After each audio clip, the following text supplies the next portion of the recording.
About 2 days ago, I was walking up the steps of the Capitol when Representative Yoho suddenly turned a corner, and he was accompanied by Representative Roger Williams, and accosted me on the steps right here in front of our nation's Capitol. I was minding my own business, walking up the steps, and Representative Yoho put his finger in my face. He called me disgusting. He called me crazy. He called me out of my mind. And he called me dangerous. And then he took a few more steps, and after I had recognized his comments as rude, he walked away and said, "I'm rude. You're calling me rude."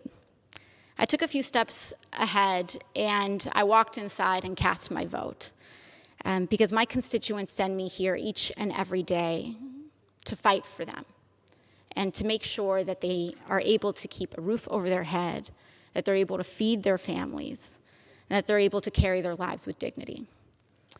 I walked back out, and there were reporters in the front of the Capitol, and in front of reporters, Representative Yoho called me, and I quote, "a fucking bitch."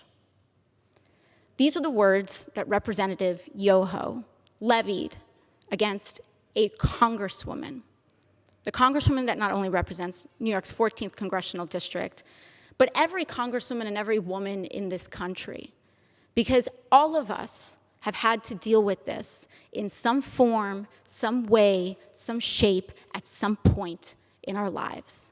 And I want to be clear that Representative Yoho's comments were not deeply hurtful or piercing to me, because I have worked a working class job. I have waited tables in restaurants. I have ridden the subway. I have walked the streets in New York City. And this kind of language is not new.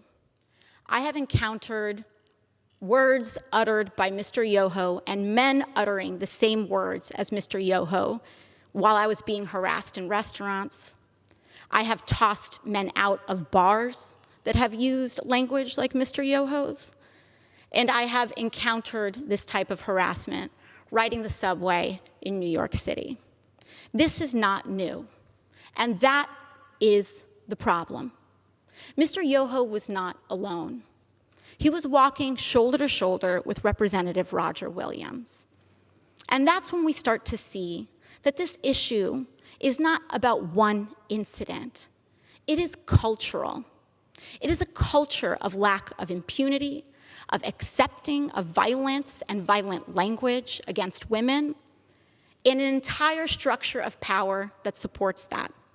Because not only have I been spoken to disrespectfully, particularly by members of the Republican Party and elected officials in the Republican Party, not just here, but the President of the United States last year told me to go home to another country, with the implication that I don't even belong in America. The governor of Florida, Governor DeSantis, before I even was sworn in, called me a whatever that is. Dehumanizing language is not new. And what we are seeing is that incidents like these are happening in a pattern.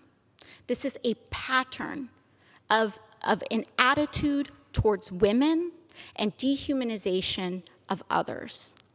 So while I was not deeply hurt or offended by little comments that are made, when I was reflecting on this, I honestly thought that I was just going to pack it up and go home. It's just another day, right?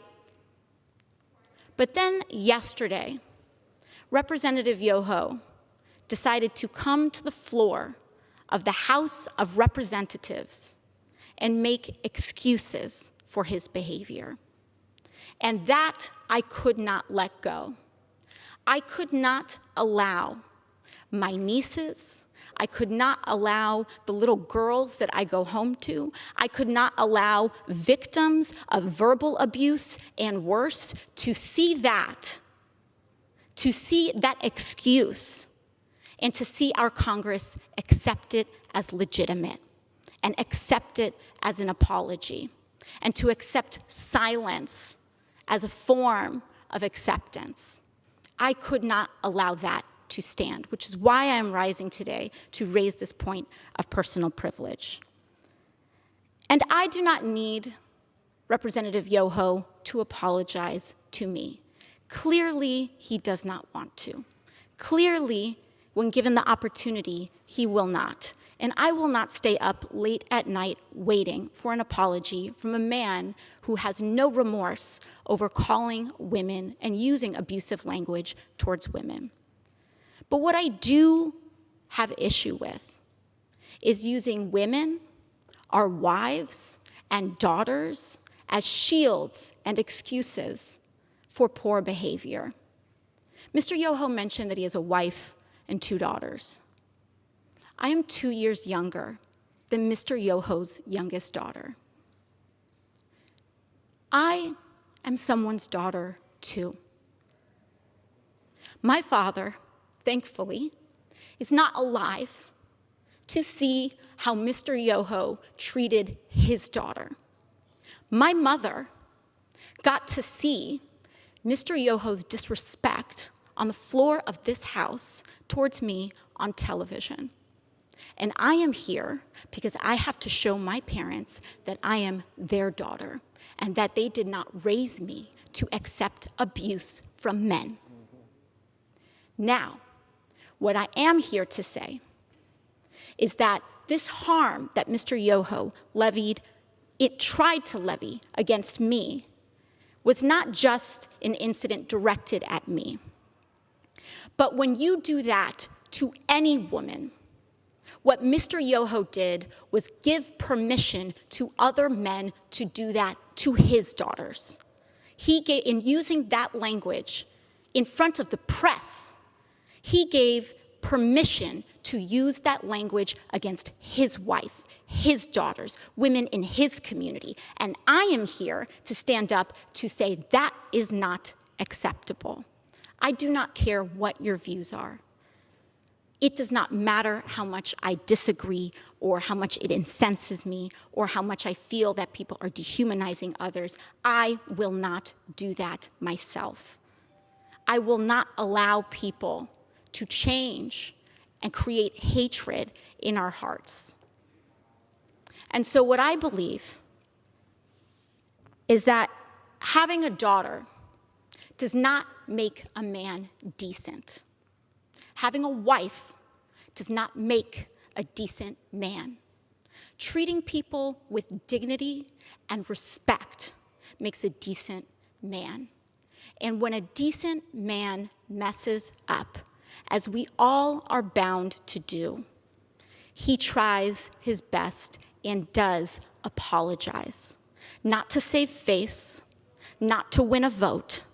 He apologizes genuinely to repair and acknowledge the harm done so that we can all move on. Lastly, what I want to express to Mr. Yoho is gratitude. I want to thank him for showing the world that you can be a powerful man and accost women. You can have daughters and accost women without remorse. You can be married and accost women. You can take photos and project an image to the world of being a family man and accost women without remorse and with a sense of impunity. It happens every day in this country. It happened here on the steps of our nation's capital. It happens when individuals who hold the highest office in this land admit to hurting women and using this language against all of us.